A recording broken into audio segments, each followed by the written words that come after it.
Hi, Janelle here with Sheep Hill Herbs. Today I'm working on my large rug hooked rug, and I want to show you some of the materials that I'm using that are a little bit unusual. Most people work with just wool, but traditional rugs, hooked rugs, were made with all kinds of materials, any kind of scrap fabric that were able to be cut up into strips and then looped, and I don't want to say sewn, but basically hooked or looped into a backing. Traditionally, it was like some kind of cloth, like a sack for grain or potatoes, but it could be linen, anything that has like a little bit of a hole.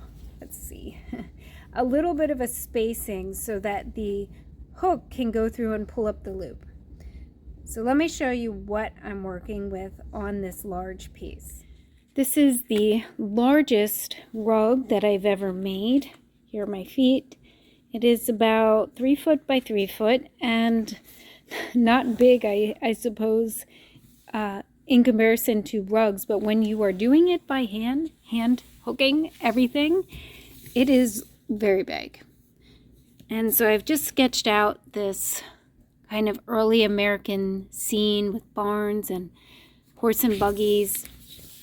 And what I'm working on right here is this like little door in between this building and this part of the barn.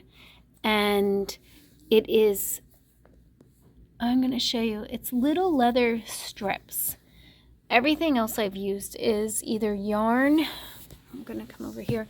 This is an acrylic yarn. I really prefer wool, but sometimes the yarn is just like easier to use.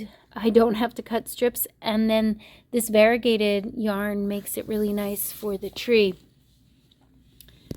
And again, like I just thought it would look neat to have this texture for the door where it was not just wool but leather.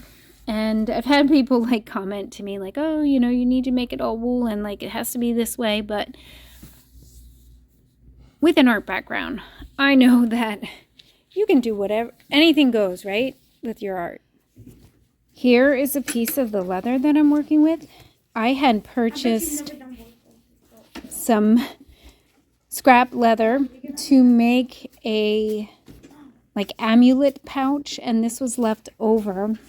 And then I'm just cutting it into thin strips. And I do not use a wool cutter. I cut by hand, which allows me to kind of vary the sizes of my strips because sometimes I want them to be different sizes based upon which area I'm working on. All right. Now, the other thing I do that's a little unusual is I do not always like to work with a frame. It does take more time, I suppose, and here I am struggling to work with the monk's cloth right in my lap. But I have my hook and I am just going down and okay, I'm nervous now. I'm like messing up and I'm pulling the leather up, and I have to tell you, it does not come up easily. So I'm doing a bad demo here. The yarn comes up the easiest. There we go. And then the wool next, and leather is difficult to pull up, but I'm not doing it over a large space. I'm just doing it here at the door, so I don't mind like struggling a little bit to just get those loops in. Hi, Janelle here with Sheep Hill Herbs. Before you leave the channel, make sure you check out my description down below. I have my link tree, and in there is my Etsy shop where I list my art. I have my Advanced Home Herbalist course. It's a 10-month course that ends in certificate.